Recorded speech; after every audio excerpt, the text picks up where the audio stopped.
Shalom, Chaverim. Has anyone ever asked you, what is a Jew? Can you define to your neighbor what is a Jew?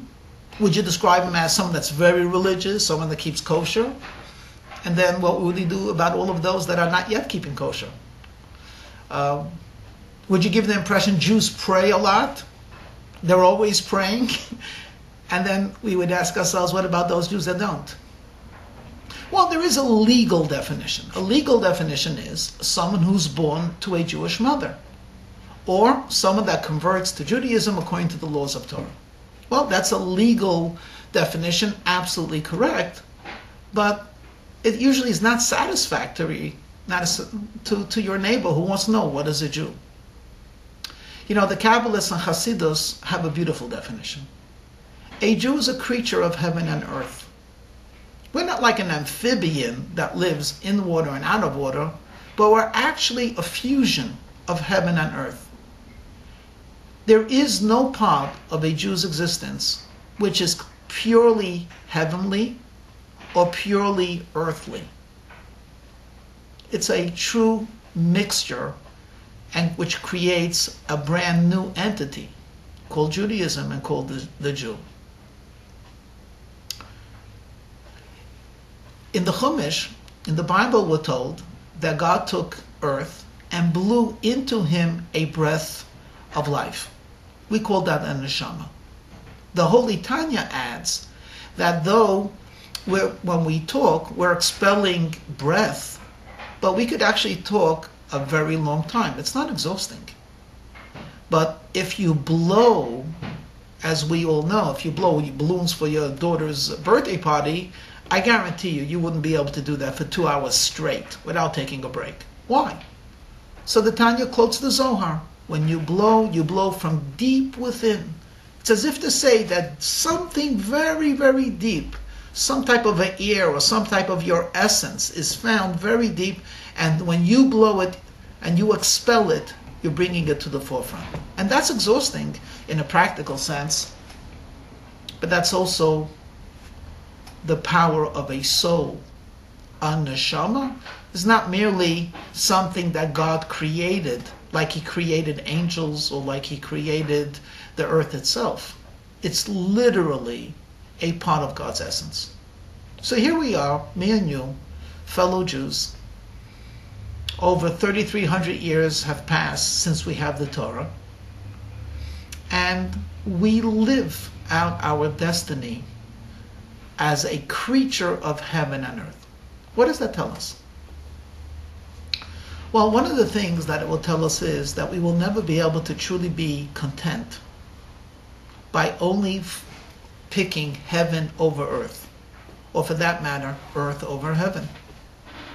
Whether or not we become great spiritualists and spend our time meditating and fasting and praying, but not putting on tefillin, and not doing acts of kindness, and not actually having a meal on Shabbos, we're not fulfilling our destiny. You can't be all spiritual, all heavenly, and at the same time having that proverbial Jewish good heart, caring about your neighbor, loving your neighbor, doing good for your neighbor, but not directing your attention to heaven, will also remain fundamentally flawed. Our life is a full life. It's a 24/7 life. It's a 365-day-a-year life. It's a life that every moment is a mixture, a fusion, a meeting place between these two domains of heaven and earth. Are you looking for meaning in life? Bring God into what you're doing. Invest it with a sense of divinity. You know, one rabbi once mentioned that it follows nicer in Yiddish, but a rabbi once met a former student who was in manufacturing, and he said to him, "Was machst du?" which basically means like, "What are you doing?"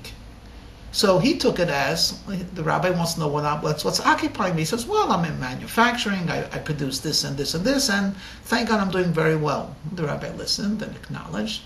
And a couple of minutes later in the conversation he says, Nu, was machst du? Nu, like, so what are you doing? So he figured maybe the rabbi didn't exactly know what manufacturing entails, so he started telling him a little bit about what he does and how he buys certain raw materials and he transforms it into sweaters and this and that. And thank God he's doing very well, very successful. And after another couple of minutes, the rabbi continues and asks for a third time. So what are you doing? Was machst du? So he says, Rebbe, I don't understand. I already told you 2 times what I'm doing. And the Rebbe looked at him rather sharply. You told me what you're doing? No. You told me what God is doing. He gave you the intelligence. He gave you the resources. He gave you the luck, the mazel. He's the one that sends you your customers. He's the one that makes sure that the electricity runs. That's what he's doing. I want to know, what are you doing?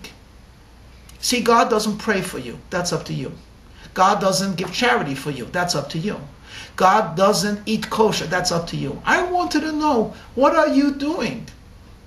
What are you doing? Where is your input into connecting to God? How much Torah do you actually spend studying a day? How much tzedakah do you actually give? I didn't ask you what God is doing. God has blessed you, and I'm very happy. And you should be as grateful as anyone on earth.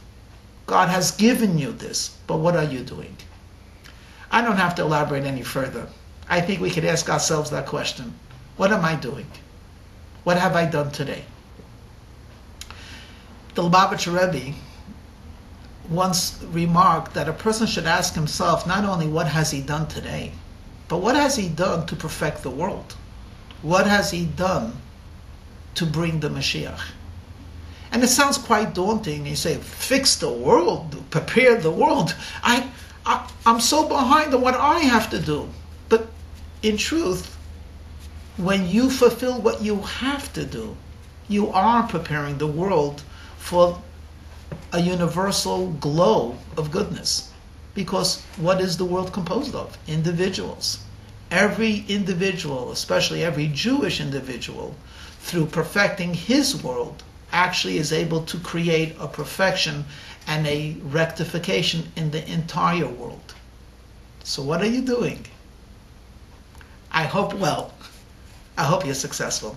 Let's hope and pray that we continue to ask ourselves that question and come up with a reply that will bring great joy to the one above. Shalom.